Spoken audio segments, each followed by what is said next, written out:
What made you choose Canada for your settlement? Source of funding for your education. Volunteering for Red Cross for 3 long years. I want to give back to the community as much as I have. People from Asia, Africa, or other continents often speak about the racism. Racism is faced by most immigrants in different forms. A very good friend of mine, right, finished her PhD. And has had to stay back in Ghana. Can you believe that? Alright, ladies and gentlemen, good evening and welcome to the show. You are listening to CKLU 96.7 FM, your station, and this is Beyond the Borders, Season 1, Episode 7. Alright, thank you so much for giving company and thank you so much for joining us today as well. Well, today on Beyond the Borders, we are super excited, super thrilled to feature Dr. Bride Afum. I'm sure I pronounced it correctly. Yes, you did. A distinguished mining and environmental engineering specialist. Dr. Bright is the founding leader of Ghanaian Canadian Association of Sudbury. With PhD from Laurentian University and extensive experience in both academia and industry, he has made significant contribution to his field and community.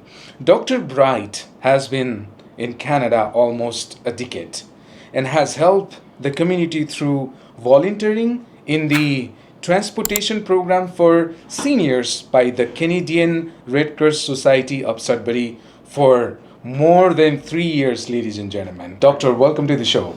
Yes, thank you very much, Arjun. All right, and I'm going to say it is an Ohuta sen, Mida se, Ekwaba. Thank A lot of you. sentences. Yeah, a lot of sentences. Yeah, Etisen means how are you? Yeah. Etisen means hello. How are you? How are you? Yeah. Ohuti sen. Etisen means you. How are you? All right. And Mida se. Thank you very much. Thank you. That means thank And you. Akawa. Akwaba means you are welcome. Welcome once Welcome. again. Yes, thank you. Yeah. How it feels?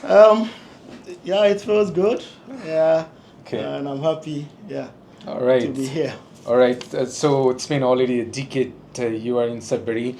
Yes. You did your master's degree from the UK and came to Sudbury, Canada Yes. for the PhD. Yes. What made you choose Canada for your settlement, but not the UK, not even your own country, Ghana? Yes. Thank you for having me once again. So I think usually for immigrants like us, the first thing that motivates us to move is source of funding for your education. So if you scout all the various countries, including your country, where that's Ghana, and you find the best eligible funding available, then you apply, and sometimes we count on luck, sometimes it's God who blesses us. So I think I was fortunate to get one of the best funding by the Ontario government, that's Ontario Trillium Scholarship. So I applied for the first time, I didn't get it, I didn't give up. Then I applied for the second time and I got it. I think they only have one slot or two at Laurentian at that time. So I was fortunate to have that scholarship, yes, in 2016. All right, you came to Canada in a full scholarship for your PhD. Yes, that's correct. And comparing the situation right now, how easy was the visa processing at that time? I think those days, in 2015, so I had applied in 2015 before to come to Canada for a conference, but I was busy, so I couldn't finish the application in time, so I didn't get it. So the following year was for school. Surely I knew I was going to get it, especially if the funding is from the government of Canada, then I know I'm not going to be rejected, And I was lecturing in the university before coming, and so I knew the Canada government will cherish somebody who is a former lecturer or a professor, and so I was not thinking of rejection by that time.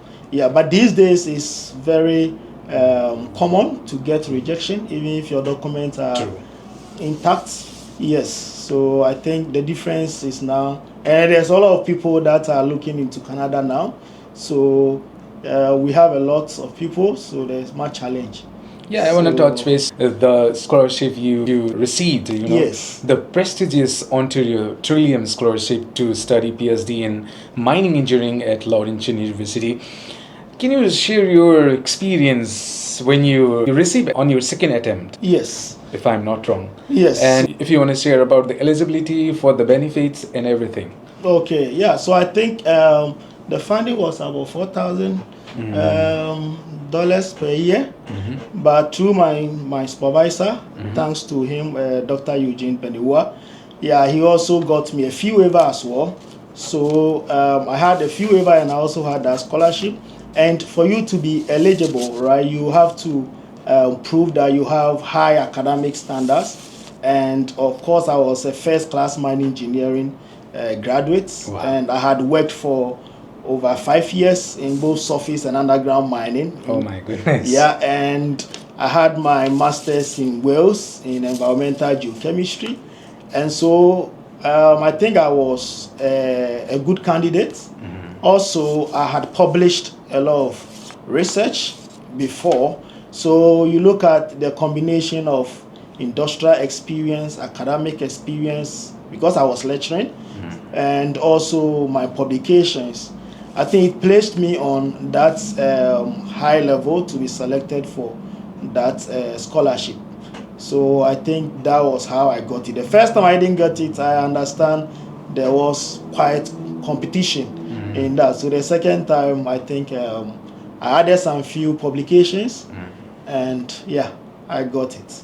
All right. Yes. So, in your initial phase in Sudbury, off here in our conversation, you said you involved in volunteering for Red Cross for 3 long years. Can you believe that? Yes, yes. 3 long years. I have heard 2 months, 3 months, maximum 6 months. But volunteering for 3 long years is not a joke. Yes. And what was your financial situation at that time? And why were you interested in volunteering for Red Cross for 3 long period of time, 3 years? Yeah, thank you. I think I love to serve the community. Anywhere I find myself, I want to give back to the community as much as I have. I want to give. So back home in my country, Ghana, I was working in the mines, and as part of the requirement, you have to undertake some first aid training, right? So I'm a certified blastman, so I work with industrial explosives, in the mines. So I have this first aid training. I had a renewal. So when I came here, I saw Red Cross, and I was looking for a place to volunteer. Then a friend recommended Red Cross. Then I said, okay, I am a brigadier already with the St. John ambulance back home, so it will be good to get there. So I got there, and they had this transportation program, where instead of the seniors going for taxi or cab, they provide transport to move them to the market or to the hospital. And I thought, okay, this will be a good idea, because I love to drive, I love to interact with the seniors, and guess what? It also helped me to gain much information in Sudbury, especially someone who has been mining, and now he's a senior, so he tells me some few stuff. I got some ideas for my PhD studies. So that was how I got into the driving. So I was doing it on weekends, Saturdays and Sundays, and I take the seniors to the hospital. I come back when they are ready. I pick them to the house, and yeah, it was okay financially. So it was volunteering, so they were not paying, and I didn't made up my mind I was going for any money. So yeah, I started it since 2017. Then the COVID, so it was 2020 during the COVID that I was awarded the long service, I think 3-year service award. I was part of the team, and it was exciting at least to know that they appreciate your service. Yes. So I was talking about your financial situation at that time. You were volunteering for 3 long years, and what did you do for your living that time? Oh, I think I was focusing on studies, and I had my funding was very good. So I was not financially handicapped. I was very much okay. Even, as an immigrant, you must also support back home. So we were even supporting back home with the few amount that we have. So yeah, that was keeping me. Yeah, it was later part of the year when I was almost done with my studies. Then I said, no, let me integrate more into the professional environment. So I took on some mine labor jobs like, vacuuming in the mine, undertaking. I wanted to understand how the Canadians work, or how the working regime in the mines in Canada, how they work, because I know the Ghanaian system, but how can I know this system? So I came down and was working with Glencore, Vale. I was doing all the labor job, the dirty jobs, as we put it in the mines. And I was even working road construction, interpaving. I go night shift, day shift, just trying to understand, and also at least get money, because you cannot have enough, right? Even millionaires still go more. That's right. Yeah. So I said, why not? Yeah. So it was fun, and the experiences I got, I think. How did you find it? Yeah, they've helped me. They've developed me. They've prepared my mind for the professional environment that I work in, or how I interact with my fellow colleagues in the mines. Yeah. So I think that's how I put it. So what did you do back home in Ghana? Yeah, so back home, after completing my BSc degree in mining engineering in 2008, I had a job in the mines, but with an explosive supplying company. So for about 2.5 years, I was just an explosive engineer and site supervisor, preparing not dangerous explosives, but industrial mining explosives, blasting rocks. Then left for an underground mine, Kinross Chirano. So Kinross in Canada had a mine called Chirano mine. So they have 2 underground mines, and I was working as a mine engineer and project engineer there in that mines. Then I think after some time, I went for my master's in the UK. Then when I returned to the mines, after a year, I realized I was being underutilized. Why? Because I had much knowledge in the explosive industry. I have much knowledge in underground mine planning, project engineering. I have much knowledge in environmental geochemistry, but I was stuck to only my projects, and I'm like, no. So I had an idea, why don't you move into the classroom? So I resigned from the mines and went into the University of Mines and Technology, the only mining university in Ghana, to lecture in the mining engineering department. So I was lecturing a lot of mining engineering courses, operation research, all those things. And in Africa, the class is very huge. So for a semester, I can have about 300 students. Yes, so I did that for 3 years, and then the PhD journey began. Yes, and the PhD, I was looking at the UK, but the UK, it was environment but no funding. I saw US, it was mining and environment, but the funding was not that friendly. Then Canada popped up, and I said, here I go, let me jump on. Then I came to Canada. Have you ever regretted coming here in Canada? Like, you have repeated life in Ghana. Your education background is amazing, Have you ever? I won't say I've regretted, but before coming to Canada, I have zoomed into the consulting environment in Ghana very, very well. That I had projects running. I had some mine closure, environmental impact predictions, mine planning projects running. I have some coming up. I was developing models for blasting and all those things. And I was like, I'm leaving all this opportunity to come to Canada. Then I said, okay, maybe after the knowledge acquisition in Canada, one goal I had set before me was to have a mine planning, intense mine planning training and geostatistics training. So when I realized these studies the research and the knowledge was within that, then I said, okay, that's it. I needed explosives. I needed explosives. I had it. I needed the environment. I had it from my masters, and the planning is just coming in line. So maybe that's what God wants me to do. So opportunity cost. I lost some few stuff, but I came here, but I still had contacts in Ghana, which I didn't lose it. And you know, keeping contact is expensive, your time and everything. But I made sure I still keep it, even to date. All right. Yes, so I've never regretted. Wow. Yes. Okay. So I'm now going to touch about Ghanaian Association, Canadian Association of Sudbury.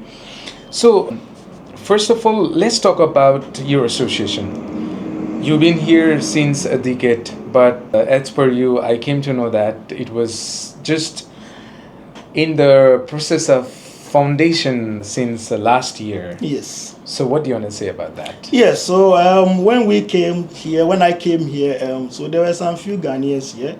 I think the first Black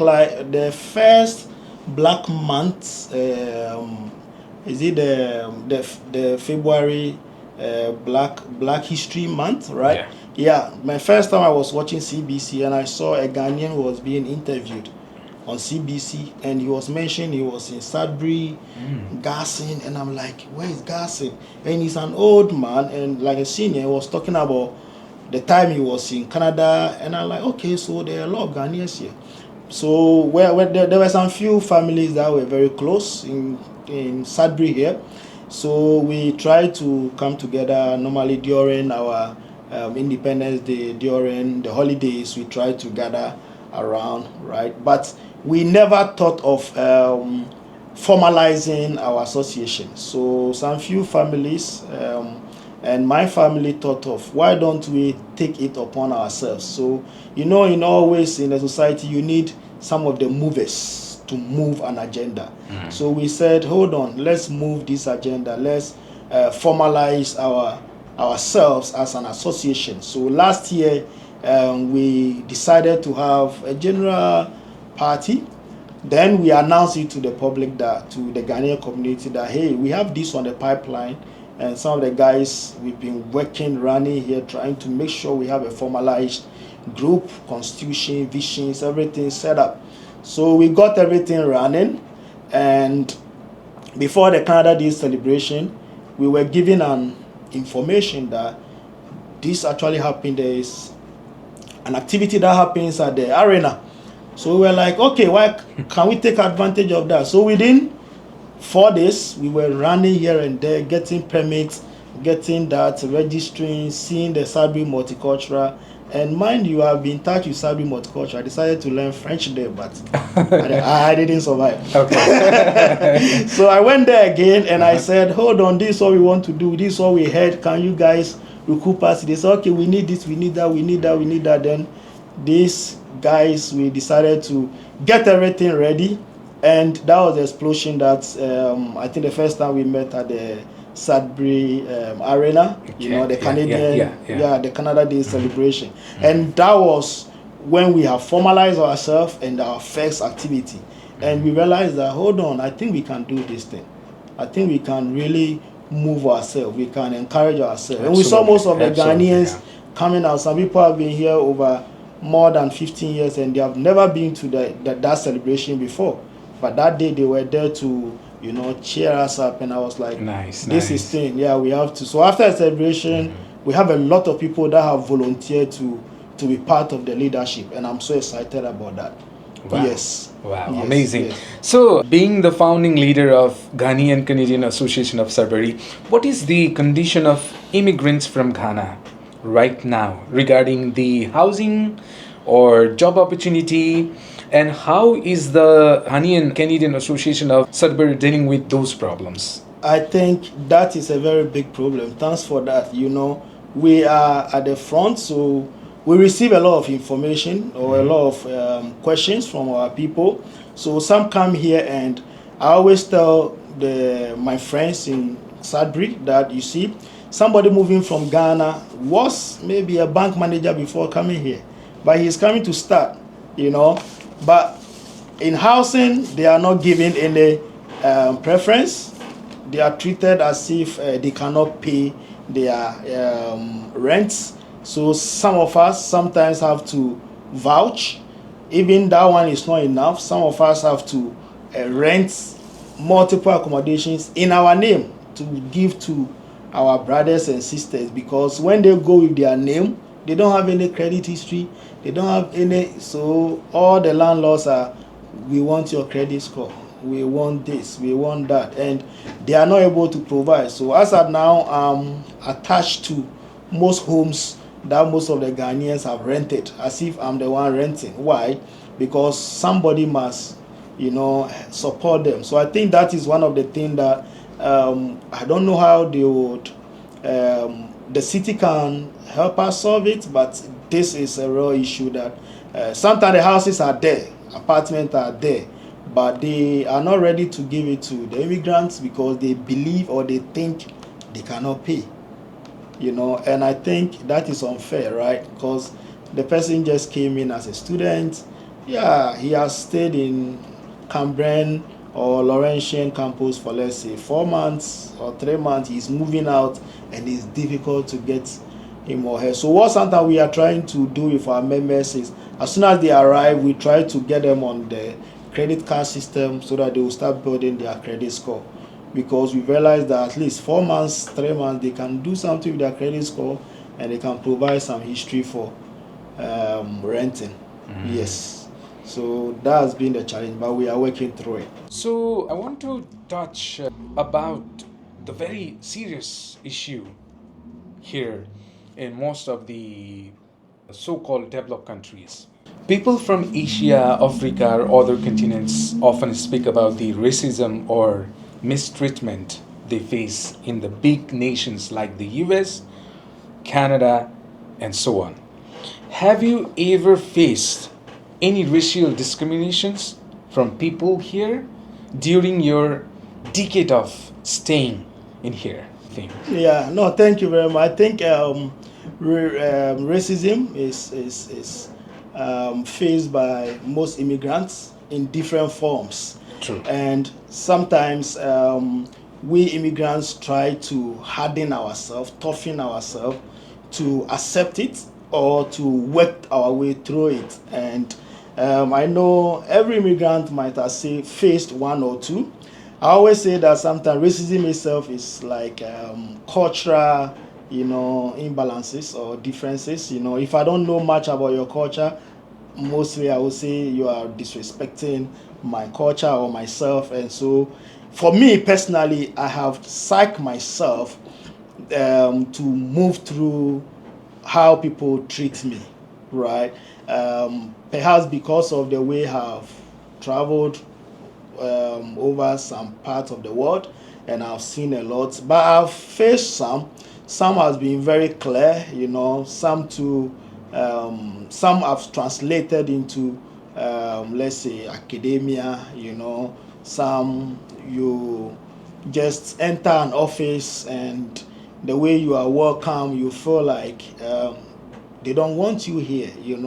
Sometimes some colleagues among them, one person is serving you, the other person is showing that form of racism, and yeah, it has become like, for me, I'm used to it because you can't fight it.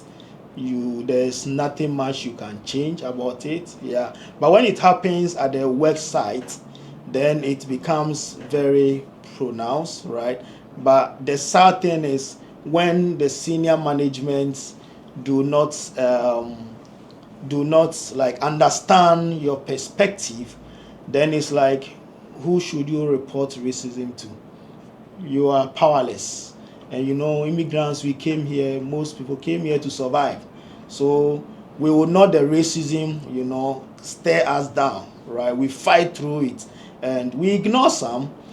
And so, I have faced a lot, but I think I've been okay, or I was okay when I was going through. I just smile sometimes. Sometimes I have to prove to those naysayers that, come on, I may be black, right? Or I may be a black immigrant, but I know what I worth. I know what I know. I know what is in me, right? I trust and I believe in my knowledge, right? But sometimes too, you come to realize that those who are being racist on you, they are just inferior. They are actually afraid of you. They're actually looking at your profile on LinkedIn, your profile in social media, your profile, and they're like, wow, this guy has PhD. And I only have first degree and I've worked 8 years and I'm a project manager or I'm a manager here. And this guy has worked 15 years and he has PhD, he has masters, so he's afraid. There's a lot of insecurity around him that you're coming to take his job, right? But I want to use this platform to let them know that we are not in to come for their job. We are in to build one global village together. We are in to build one institution together, and nobody is in to displace. I don't know any of my colleagues that will actually say that I'm going to work in this mine or this institution, and when I'm go there, my hiring manager, I'm going to make sure that I get him fired and I'll be the boss. Nobody does that, right? We actually want to work together. We want to push together. Sometimes our actions may not be correct because we may not know that there is also some cultural differences here that means differently, right? Like for instance, in my country, you can't talk to an elder using your left hand. It's a form of disrespect, right? You cannot go to the room, your elder is standing and you will sit down. We won't do that. So mostly when I enter into a conference room and I see, let's say, one senior manager hanging around, I feel like, oh, can he sit down, right? But in this country, no, you came first, so you can sit down. The senior manager can stand. It is allowed, right? Good. So if sometimes my first black immigrants will feel like, oh, let me stand up and give it to this guy. That's somebody who has just been here for a year or two will do that, right? It doesn't show weakness on his part. It shows respect. So yes, I've been through a lot. Most of us Can you have been please through a lot. share one personal story that you faced? Any, in short. Will I remember any of them? I'm just scanning through my mind. Yeah. So, yeah, maybe it is something that rather challenged me. So when I was working on my PhD, right? Yeah, we had one professor. I like him so much, but he doesn't know I like him. And that's how racism is, right? The person thinks he's being racist to you, but maybe he is your role model, right? Yeah. So I was actually looking up to him. Then I wrote my proposal, and he said, this proposal is not doable. You won't be able to do it. Meanwhile, I have finished that proposal. I've finished modeling everything. I've finished programming everything. So he penalized me by giving me low marks on that. But later on, I went to him, like we spoke, and he realized that, oh, and that was the expression, oh, so this is how it is. Oh, so you did it. Oh, so, that was the first impression. Because when you look at the kind of proposal, the kind of concept you have, then it's like, how can Arjun, can you do this work? This work is only for Canadians. It's for this kind of people, So how do you think you can do this one? No, I don't think you can do this work. So that's where it begins. So it challenges me that no, work hard, have some sleepless nights, break the boundary, go beyond whatever that they are setting for you, and just let them later get themselves amazed. So I remember when I was graduated, he was looking at me and he was just smiling, right? Yeah, he's my friend, and yeah, we used to talk on matters, right? But that's how it begins. I think when they don't understand your concept or where you are coming from, then they begin to victimize you or something like that. Yeah. So hope it's getting better every single day. Oh yes, of course, Especially these days, any small thing you do is in the social media. So people are just very careful, right? But I sometimes put myself in the shoes of these guys that you don't know this guy, new immigrant, you are working with him. What do you think he likes, he doesn't like? Is this racial comment? Is it not a racial comment? So for me, it's also very difficult on their part, I must admit. And I always tell my colleagues that, sometimes they actually don't know what they are saying is even a racial comment, right? So I will just tag along, move along, I'm okay. And I think just an advice for us immigrants, just have an open mind. Don't feel like anything there is a racial, segregation or something. Just move on. Break beyond the borders, right? Make sure that any border they are setting around you that will make you timid, inhibited, break beyond it, and just do whatever that you want to do, but make sure legally you are also within the legal rights. That's right. All right, I'm gonna now talk about another situation that came to your friend. All right. Yes. It's unbelievable, PhD graduate in Canada. She didn't get any job and had to get back to own country. How does the situation of your friend who has faced difficulties with the visa issues, job issues, and has had to stay back in Canada? Can you please highlight some broader issues in immigration system as well? And what changes do you believe are necessary to improve the experience for immigrants? Yes, a very good friend of mine, right? Yeah, so finished her PhD, and when you finish, you have these postgraduate work permits. If you have PhD, you have 3 years to find a job, right? And during her course of the PhD, she got married. And when she got married, now she tried to apply for the husband to join her.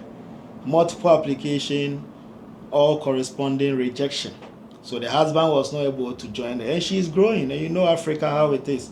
If you are growing, they are looking at you getting married to having your own kids. So now you've gotten married, you don't have a kid. You are growing over 35 years. Yeah. What is PhD without kids? That's what they will tell you back home. So then she's like, okay, let's have finish the PhD. She finished the PhD. She decided to, and she did PhD at a very big university in Canada here, right? And she applied for multiple jobs she wasn't getting.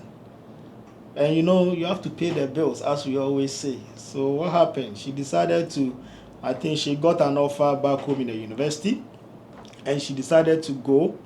And while there, because the 3-year work permit was still valid, she has to come and give birth here. So she has a daughter who is a Canadian. So she went back. Now she wants to come back to even pay a visit.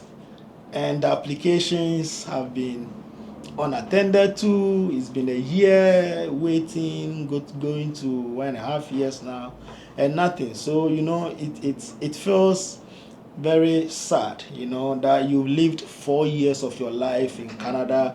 You thought you could continue in Canada. You didn't get a job. Life must go on. You went back home. Now you want to even pay a visit to Canada where you have lived most of your adult life, or your professional life, and you are not getting the visa. And that to me is very sad. And when I was a student governor, at Laurentian University, at part of the board of governors, I always push for some of these integration strategies by the universities. Like, for instance, when somebody comes for master's degree here or PhD, right? The core purpose of the person moving here to study is not just to acquire the knowledge. No. It is to acquire the knowledge and stay or integrate into the community. So most of the university, what they have to do, I think the colleges are doing well, but they can do better. What they have to do is when these students come during the summer breaks, we have 3 months, 4 months, we're supposed to schedule them to get professional attachment in the mines, internships in the mines. So as soon as they finish, they might have gained about 1 year or 2 experience working in the mines. So when they finish and they have postgraduate work permit 2 years or 3 years, they can easily apply for job. they look at their CV. Oh, the guy has been working back home for 10 years and he has gained 1 year or 8 months of experience in the Canadian mine. And so he gets that leverage of getting selected for the job, And I think I was fortunate. I found myself to, even when I finished my PhD, or when I was still almost finishing my PhD, I got some work in Tender Bay, in the mines where I was working as a professional mining engineer, And that few months of engagement, even when I finish and I want any job, you put it on your CV, and a new company sees that, oh, this guy was working in this mine for 4 months, so at least he's not an alien in the industry. We can easily work with him. So I think that's what the universities are supposed to do. Yeah, and there are some other universities in Canada that are doing that actually. Okay. And so most of the immigrants I know from Ghana, their first choice will be that school. If they don't get before, they come to other universities. Yeah. Okay, almost at the end. Since you are the mining and environmental engineering specialist, Yes. you are contributing from your side, you have a lot of experience back home. So considering Sudbury's history, I'm sure you are aware of Sudbury's histories of pollutions, a lot of pollutions, and I heard, I'm not sure about it, but it's a fact, very less human settlement. What are your thoughts on the improvements made through the re-greening program, and what more can be done for the environment as a mining and environmental engineering specialist? What do you want to say? Yes, no, thank you very much. I think my volunteering work with the Red Cross, Okay. yeah, I got a lot of information from the seniors about how the city Sudbury was, right? And I also read much about how from 1978 they started a forestation program in Sudbury, and it has been ongoing. So most of our trees, they always tell you they are secondary vegetation, right? And I've been working with impact predictions, where we predict the impacts of dust, soot, any noxious gases, and water, everything from the mines getting into the environment. So the first thing that always must be done is to look at the source of generation. If we can reduce the impacts, that is the first thing you must do. And I think most of the mines surrounding us have done a lot. You can see the tall chimneys that we have. The tallest so far. I think the second tallest in Canada also, right? So all those are trying to push the noxious gases far above the atmosphere so that we don't breathe foul air, right? And also most companies are doing it, but we should continue the revegetation program that is ongoing in the community. I think perhaps every year, every family or every house should just volunteer to plant a tree anywhere in Sudbury, so that we would, because if the last tree dies, the last man dies, right? So we need that regeneration here. And my best bet or my best advice will always be that the source of generation should always be minimized. And here we are that most of our mines here are trying to go battery electric or battery locomotives. That means that they are trying to get rid of the carbon dioxide, carbon monoxide, and those emissions are very harmful. And if they are looking into that, I think we are moving in the right direction. And therefore I like the agenda of the city. Yeah, and I know some companies where they even supply seedlings to their workers. Wow. Yes, in Sudbury here, so that they plant it. And I think it's a fantastic program, fantastic idea. Yes. Almost at the end, a lot more to talk, a lot more to cover, but I know it's not possible. So what message do you have for student, international immigrants, newcomers? What do you want to say to them? Yeah, I always used to tell one of my best friends here that we were studying together. Yeah, he is almost done. with the PhD. He's called Emmanuel. So we always say that PhD or studying doesn't mean that your life should be on hold. You should still live your life. Live most of your life out of it. If you must volunteer. If you must join, I remember one of the best, I would say, environment that I find myself there. This Afro heritage group. There is a family, maybe shout out to Teresa Nyabe, a very good friend. She will always come to you that, Bright, you know what, let's do something, So you always have to get out from wherever that you are, the immigrants, the students. Know that where you are, someone have been there before. Get out, get into the community. If there is a gathering there, get there. I always joke around by saying that you may not know the kind of feet you step on, and the person will say, "Oh, you step on my feet," and you say, "Oh, I'm sorry." Then he will ask you, "Well, when did you get to Canada?" That's the first question they always ask you. Then you say, "I just came 3 months ago." "Oh, what do you do?" "I work in a bank." "Oh, okay. Get my card and send me an email." Maybe by mistakenly stepping on somebody's feet during Canada Day at the arena may land you your first job. You may not know. But when you sit in the library alone, you sit in your room alone, you may miss some of these opportunities. So I tell them, get out from your rooms. When you hear anything going on, join them. That's why the Ghanaian Canadian Association here, right? We will be inaugurating ourselves in 2024 this year, by the end of the year, and we will actively encourage our members to move out, because these immigrants, it's not only about we coming here, but we also need economic empowerment. And so we'll be pushing them to get out from their comfort zone and integrate into the community. Some people have brilliant ideas. The city needs them. So they have to come out so that we work together. All right. Thank you so much, Dr. Bright, for your wonderful insights, and thank you so much for your time. Yes.